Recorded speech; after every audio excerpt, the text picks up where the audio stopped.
PSC tutorial മലയാളത്തിൻ്റെ പുതിയൊരു അധ്യായത്തിലേക്ക് എല്ലാവർക്കും സ്വാഗതം. നമ്മുടെ ഇന്നത്തെ ടോപ്പിക്ക് ഫിസിക്സ് തന്നെയാണ്. ഫിസിക്സിലെ പാർട്ട് 4 വരെയുള്ളൊരു വീഡിയോ ഞാൻ അപ്ലോഡ് ചെയ്തിട്ടുണ്ട്. അപ്പോൾ അത് കാണാത്തവർ ആരെങ്കിലും ഉണ്ടെങ്കിൽ ആദ്യം ആ വീഡിയോ കാണുക. അപ്പോൾ ആ വീഡിയോസിൻ്റെയൊക്കെ കണ്ടിന്യൂ ആയിട്ടുള്ളൊരു വീഡിയോ ആണിത്. അപ്പം നമുക്ക് നേരെ വീഡിയോയിലേക്ക് കിടക്കാം. അതിനു മുമ്പ് നമ്മുടെ ചാനൽ ആദ്യമായിട്ട് കാണുന്ന ആരെങ്കിലും ഉണ്ടെങ്കിൽ ഒന്ന് സബ്സ്ക്രൈബ് ചെയ്ത് സപ്പോർട്ട് ചെയ്യുക. പിന്നെ വീഡിയോസൊക്കെ ഇഷ്ടമാവുകയാണെങ്കിലും യൂസ്ഫുൾ ആവുന്നുണ്ടെങ്കിലും ലൈക്ക് ചെയ്യുക, ഷെയർ ചെയ്യുക, കമൻറ്റ് ചെയ്യുക. അപ്പോൾ നമുക്ക് നേരെ വീഡിയോയിലേക്ക് കിടക്കാം. ഞാൻ പറഞ്ഞിട്ടുണ്ടായിരുന്നു ഞാൻ ഇതിൻ്റെ 4ാമത്തെ വീഡിയോ പാർട്ട് 4 വരെയുള്ള വീഡിയോസൊക്കെ അപ്ലോഡ് ചെയ്തിട്ടുണ്ടെന്ന്. അപ്പോൾ അതിൽ പാർട്ട് 4 ലാസ്റ്റ് പറഞ്ഞ് നിർത്തിയത് അൾട്രാ വയലറ്റ് കിരണങ്ങളെ കുറിച്ചിട്ടായിരുന്നു. അപ്പം അതിൻ്റെ തന്നെ കണ്ടിന്യൂസ് ആയിട്ടുള്ള ക്വസ്റ്റ്യൻസ് തന്നെയാണ് നമ്മളിപ്പോൾ പറഞ്ഞു പോകുന്നത്.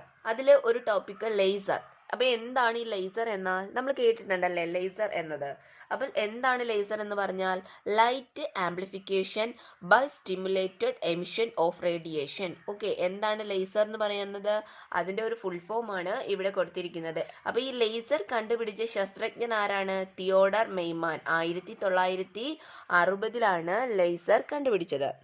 ലേസർ എന്നതിന് ആ പേര് നൽകിയ ശാസ്ത്രജ്ഞൻ ആരാണ്? Gordon Gould. Okay, Gordon Gould ആണ് ലേസർ എന്ന ഒരു പേര് അതിന് നൽകിയത് 1957.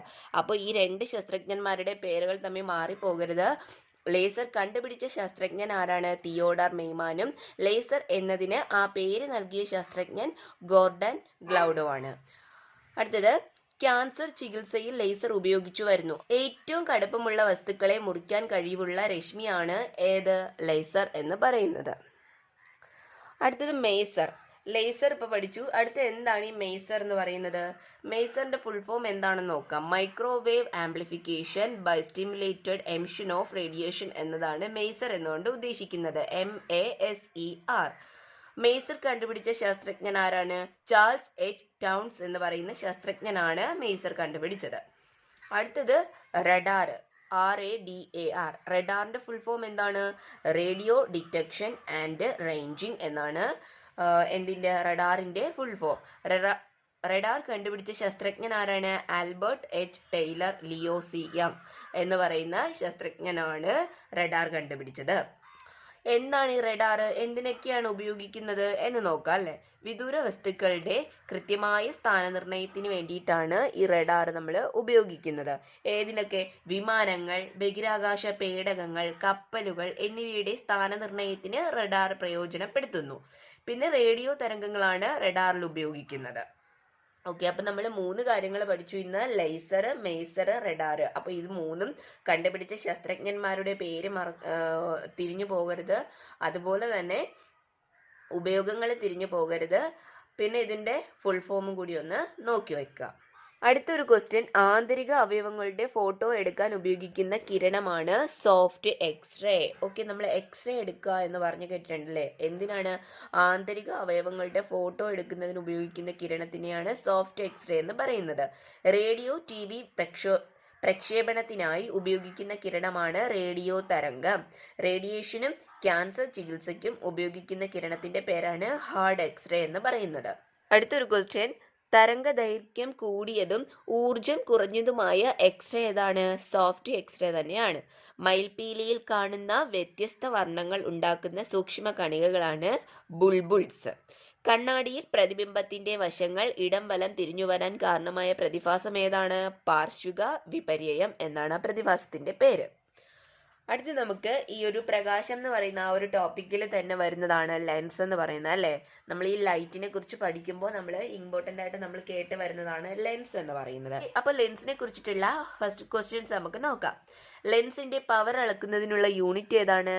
ഡയോപ്റ്റർ. ഡയോപ്റ്റർ ഉപയോഗിച്ചിട്ടാണ് ലെൻസിന്റെ പവർ അളക്കുന്നത്. ഒരു ലെൻസിന്റെ പ്രകാശീയ കേന്ദ്രത്തിനും മുഖ്യ ഫോക്കസിനും ഇടയ്ക്കുള്ള അകലത്തിനെയാണ് നമ്മൾ ഫോക്കസ് ദൂരം എന്നൊക്കെ പഠിക്കുന്നത്. നമ്മൾ പഠിച്ചിട്ടുണ്ടല്ലേ ഫോക്കസ് ദൂരം എന്നൊക്കെ. വിദൂര വസ്തുക്കളുടെ വ്യക്തമായി കാണാൻ സാധിക്കുകയും എന്നാൽ സമീപ വസ്തുക്കളെ വ്യക്തമായി കാണാൻ സാധിക്കാതിരിക്കുകയും ചെയ്യുന്ന കണ്ണിന്റെ ന്യൂനതയാണ് നമ്മൾ ദീർഘദൃഷ്ടി, ഹൈപ്പർമെട്രോപ്പിയ എന്നൊക്കെ പറയുന്നല്ലേ, ലോങ് സൈറ്റ് എന്നൊക്കെ പറയും. ദീർഘദൃഷ്ടി എന്ന് പറയുന്നത് എന്താണ്? വിദൂര വസ്തുക്കളെ വ്യക്തമായി കാണാൻ സാധിക്കും, എന്നാൽ നമുക്ക് സമീപ വസ്തുക്കളെ വ്യക്തമായിട്ട് കാണാൻ സാധിക്കാതിരിക്കുകയും ചെയ്യുന്ന കണ്ണിന്റെ ന്യൂനതയെ പറയുന്ന പേരാണ് ദീർഘദൃഷ്ടി എന്ന്. ദീർഘദൃഷ്ടിയിൽ വസ്തുവിന്റെ പ്രതിബിംബം റെറ്റിനയുടെ പിന്നിൽ പതിക്കുന്നു. ഒരു സംരചന ലെൻസ് അല്ലെങ്കിൽ കോൺവെക്സ് ലെൻസ് ഉപയോഗിച്ച് ദീർഘദൃഷ്ടി പരിഹരിക്കാൻ കഴിയുന്നതാണ് അല്ലെ.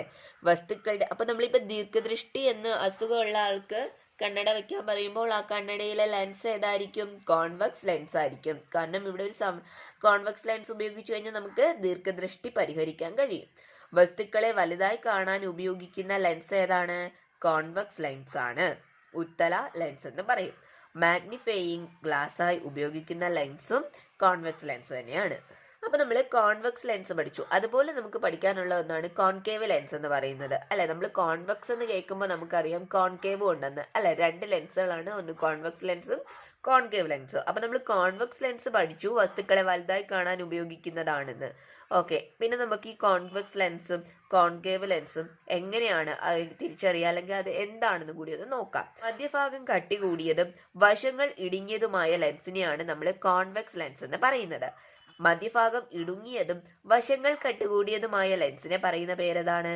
കോൺകേവ് ലെൻസ് എന്നാണ് പറയുന്നത്. അപ്പൊ നമ്മൾ ഈ രണ്ട് ലെൻസുകളും തമ്മിൽ തിരിഞ്ഞു പോകരുത്, കോൺവെക്സ് ലെൻസും കോൺകേവ് ലെൻസും. മൈക്രോസ്കോപ്പ്, ടെലിസ്കോപ്പ് എന്നിവയിൽ ഉപയോഗിക്കുന്ന ലെൻസ് ഏതാണ്? കോൺവെക്സ് ലെൻസ് ആണ്. അടുത്തുള്ള വസ്തുക്കളെ വ്യക്തമായി കാണാൻ കഴിയുമെങ്കിലും അകലെയുള്ള വസ്തുക്കളെ വ്യക്തമായി കാണാൻ കഴിയാത്ത കണ്ണിന്റെ ന്യൂനതയെ ഹ്രസ്വദൃഷ്ടി അല്ലെങ്കിൽ മയോപ്പിയ എന്ന്, ഷോർട്ട് സൈറ്റ് എന്നൊക്കെ പറയും. അപ്പൊ ഇത് ഇമ്പോർട്ടൻ്റ് ആയിട്ടുള്ള ഒരു ക്വസ്റ്റ്യൻ ആണ്. മയോപ്പിയ എന്താണെന്ന് ചോദിക്കാറുണ്ട്. അല്ലെങ്കിൽ അടുത്തുള്ള വസ്തുക്കളെ വ്യക്തമായി കാണാൻ കഴിയും, അകലെയുള്ള വസ്തുക്കളെ വ്യക്തമായി കാണാൻ കഴിയില്ല. ഇപ്പൊ കണ്ണിന്റെ ഈ ഒരു അവസ്ഥയ്ക്ക് പറയുന്ന പേരെന്താണ് എന്ന് ചോദിച്ചു കഴിഞ്ഞാൽ അതിന് ആൻസർ മയോപ്പിയ ആണ്.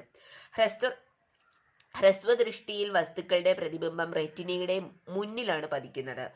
ഒരു വിവ്രജന ലെൻസ് ഉപയോഗിച്ച് ഹ്രസ്വദൃഷ്ടി പരിഹരിക്കാൻ കഴിയും.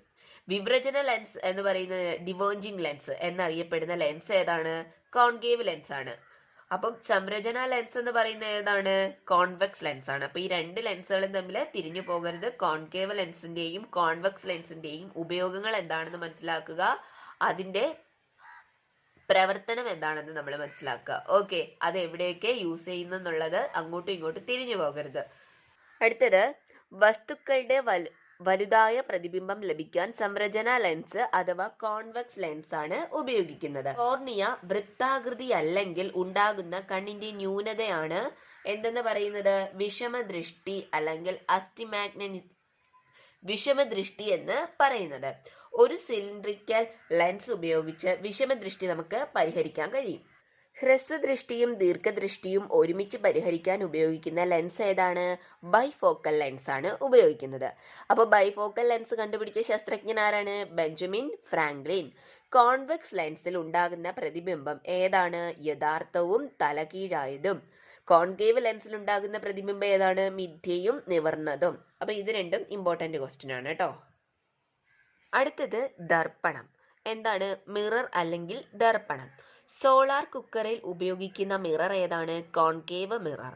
ഷേവിംഗ് മിറർ ആയി ഉപയോഗിക്കുന്നത് കോൺകേവ് മിറർ ആണ്. കോൺകേവ് മിററിലെ പ്രതിബിംബം നിവർന്നതും വലുതായതുമാണ്.